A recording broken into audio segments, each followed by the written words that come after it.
Welcome to Our Girl Relationships. On this channel, we talk about problems people face in their day-to-day lives. Let's start with a video. I, male, 28, live with my small family, which consists of my mum, my wife, and 2 daughters. I run a small restaurant, which was started by my dad, and then was given to me and my elder brother, 32, who left us and moved to another state. My dad was a very hard-working person and worked as a government employee, but always had this dream of setting up a small business. He saved money all his life for his dream and started a small restaurant when he retired. No one was in his decision's favor, as a business is always unpredictable and everyone thought it was stupid to invest all of savings in something so uncertain. But my father was very motivated and did not step back. He was very passionate about this small restaurant and started it a year after his retirement. The restaurant started with a very low profit, but my dad was very positive and believed that it would soon be very profitable. As he was a retired officer, he was not left with much energy and got easily tired. A new business always needs so much work and energy, but my dad was incapable of coping with the work stress, but was not ready to give up on his dream. I used to work with him while my elder brother was constantly in search of a job and was never interested in the restaurant. The days went by, and my dad concluded that he was not fit enough for the work. So he made a decision. He called me and my brother for a conversation and poured his heart out. He told us how much the restaurant meant to him and that it was his dream forever.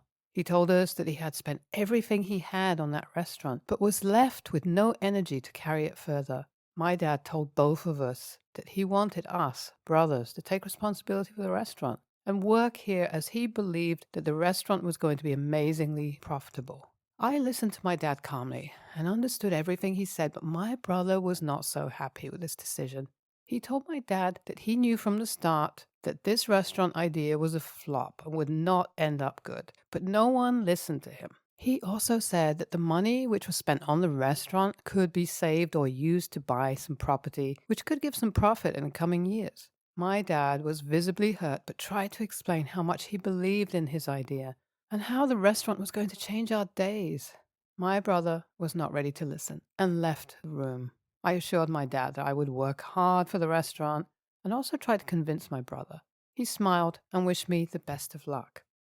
I took responsibility for the restaurant from the very next day and started working day and night. Along with that, I tried to talk to my brother and convince him to join me, but all in vain. He would call the restaurant flop, crap, trash, and would curse the idea of running a restaurant. I stopped asking him to join me and took the whole responsibility myself. I put all my efforts into the restaurant and made sure everything was going perfectly. My dad was so proud of me and told me that I will be taking the restaurant to the highest peaks. My brother soon found a job in another state and moved there with his family. The job was well paid and he was very excited to move out. I, for the one last time, asked him about the restaurant, and he said I could keep that flop hut to myself and that he was least interested in it. He left and contacted us less and less, just to ask how everyone here was going.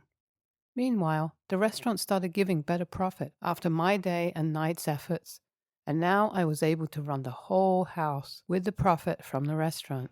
My dad was very happy and appreciated me for my hard work. My dad died 4 years later, and I felt like the restaurant was his only precious memory with me. The restaurant became closer to my heart, and I became more devoted to it.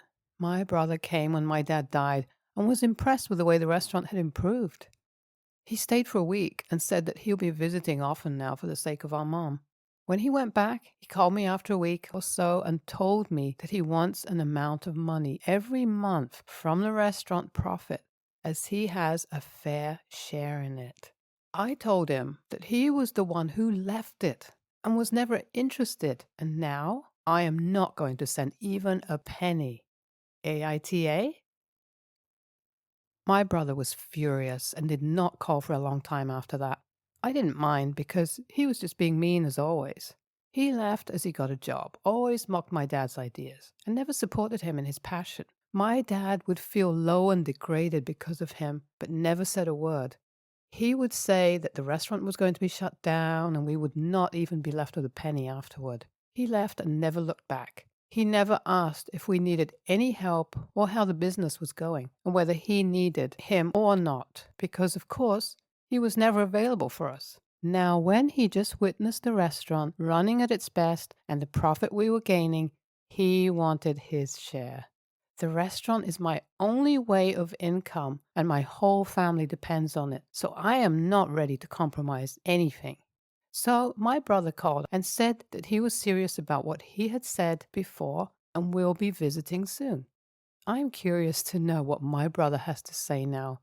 He was so sure that we will end up on the road, and if we kept on working in that restaurant, and now he would not let us enjoy the fruit of our hard work. I am ready to face everything he's going to put me through, though as he decided to leave and give up on the restaurant. So my brother came back and claimed half of the profit we get every month. I asked about his job, to which he replied that even if he has a job, he cannot be deprived of the restaurant as he has a share in it. I told him that before he left, he told us that he was not in the least bit interested in the restaurant and would never return to it. But what my brother keeps saying is that as the restaurant belonged to our dad, both of us are supposed to share it equally. Our mom got involved and told my brother that he was not supposed to come back like that and claim something to which he never contributed. Also, that he had a well-paying job, a better lifestyle, and didn't depend on the restaurant. The whole family's expenses, bills, and future depend on this restaurant. He can still do better, even if he does not get anything from the restaurant. He's stubborn and says that all he wants is an equal amount from the profit monthly and is not ready to listen to anything else. My whole family is very tensed out, as if we keep half the profit, we will be living hand to mouth. My brother has a good job, and even if he does not take the profit, he already lives a lavish life. My brother was not ready to step back and says that he will take his share no matter how it affects others. He's not even ready to listen to our mom and claims that we do not want to give him what rightly belongs to him. Yesterday, he announced that if I was not ready to give him half the profit every month, he would have to put the restaurant up for sale. He says that the restaurant should be sold and the money should be half between the two of us, and then we can do whatever we want with the money. It was heartbreaking for me, as well as for my mother, as we both were emotionally attached to the restaurant. My dad put up everything he had in the restaurant, and now I could not let anybody take over it. My mom took a stand and told my brother that if he wanted to take a fair share of the profit, he was supposed to work in the restaurant. She told him that he could only claim the profit if he decided to leave his job, move back, and put his efforts into the restaurant. This made my brother speechless, as he cannot leave his well-paid job at any cost and move back with the family.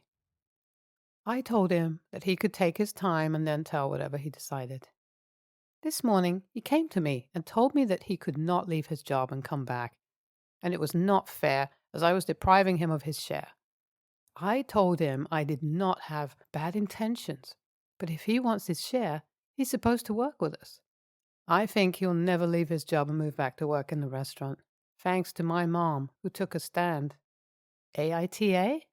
The OP worked hard for the restaurant and believed in his dad's dream, so he deserves whatever he gains from the restaurant. He stood by his dad, respected and supported him with his passion. He never looked for a job and made that restaurant his only career, so no one deserves a profit from that restaurant but the OP. Also, the brother called the idea crap, but then shamelessly claimed the share when he saw the restaurant running smoothly. He was never ready to work in the restaurant, but wants the money from it. Moreover, he never looked back and asked his family if they needed his help in any way. Neither was he interested in how they were doing, and now when they have stood on their feet, he wants his portion. Even being well off and enjoying a better lifestyle than his family, he's hungry for the money and cannot take his eyes off the profit his family is getting. He was mean then, and mean now. But it seems like the OP's brother is right to some extent. The restaurant belonged to their dad and not to the OP. So the OP cannot claim the whole of it. Even if the brother left and was not interested in the restaurant at first, it's still his dad's property and he can claim his share. OP and his mom are somewhat right that the brother should come back and work with them if he desires a share, but he still does not deprive the brother of his share. At some point in life, the brother will be able to legally claim his share. Next story. I don't know if this is a universal experience, but when I was in elementary school, my teacher used to pair the academically gifted quiet girls with the lazy or troublemaker boys and give us a task to teach them something or discipline them. Most of the time, I hated it. I used to complain to my mom that my student was slow or stupid, although now I recognize that some of these kids may have learning difficulties and would require special care. But at that time, I didn't know any better. My 10-year-old niece told me that her teacher was doing the same. She had paired all the girls with all the boys and tasked the girls to help them learn their lines for the next play, help them with homework, etc. And guess what?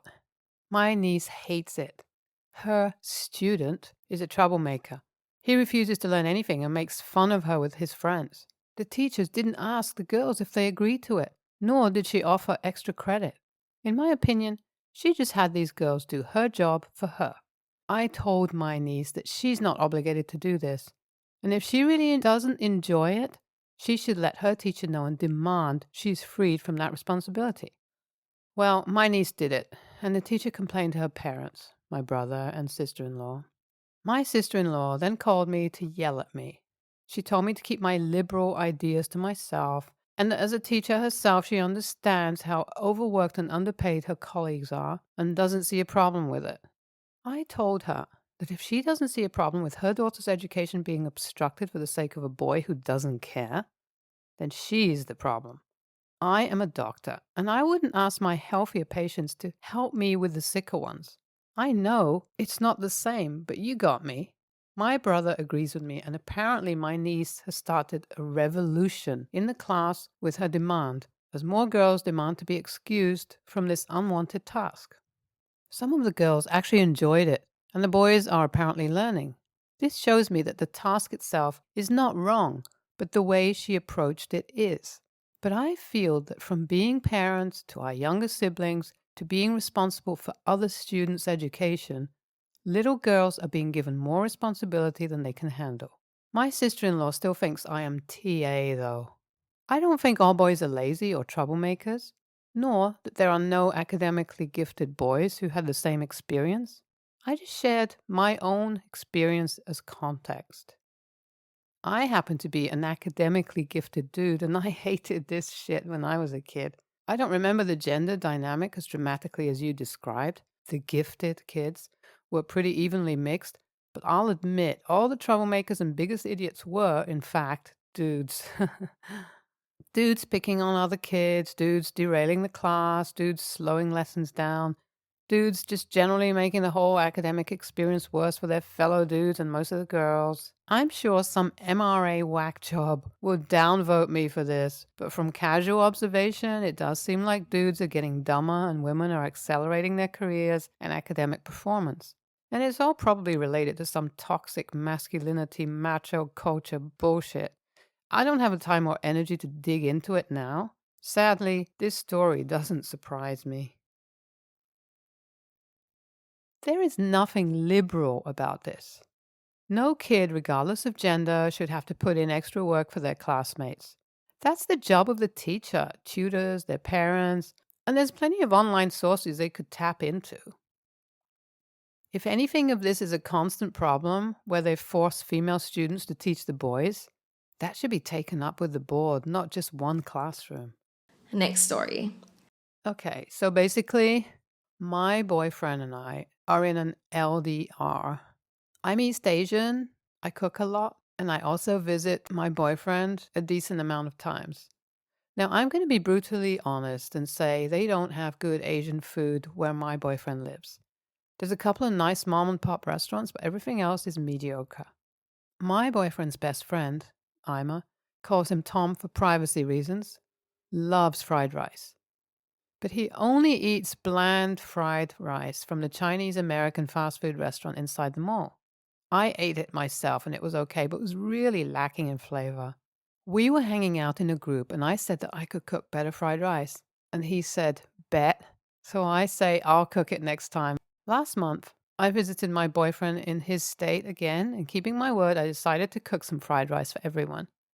But also specifically with Tom in mind because I know he loves the shit. BTW, my cooking isn't even that great. The bar for Asian food is just on the ground where they live. I drop it off at Tom's workplace with my boyfriend who's driving me around. Tom tells us later that he loves the fried rice and asks me to make some more for him. Sounds good. I'll make another batch a few days later.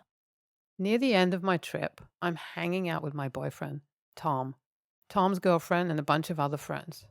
At some point in the night, Tom's girlfriend, I'll call her Lisa, confronts me about how she doesn't appreciate that I was cooking for her boyfriend and dropping it off at his workplace. I've met Lisa before. She was always really nice and chill, and I felt like I hit it off with her. So I was seriously taken back by this. I told her that I remember Tom really liked fried rice, so I wanted to make some. And that we dropped it off at his workplace because we were already running errands around the area. She tells me it's sweet, but that I shouldn't be meddling with another girl's boyfriend. I said, wait, what? Then explained that I wasn't trying to meddle or do literally anything at all besides share fried rice.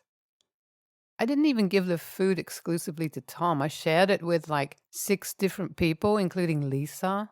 She rolled her eyes and then ignored me the rest of the day, which was really awkward. I'm pretty sure she thought I had a thing for Tom, but that's not true at all. I don't even know him that well, and I didn't think cooking food would mean something like that. IDK?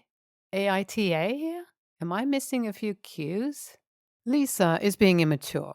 For some reason, she can't fathom the idea that another woman would cook for her boyfriend without some sort of ulterior motive, which is insulting to you, but also insulting to Tom. Does she not view Tom as an adult capable of having his own friends who happen to be women? Does she not view you as someone who can just want to be kind and share their culture with other people? Is she being kinda racist, assuming people from other cultures are trying to come over and steal her man or something ridiculous?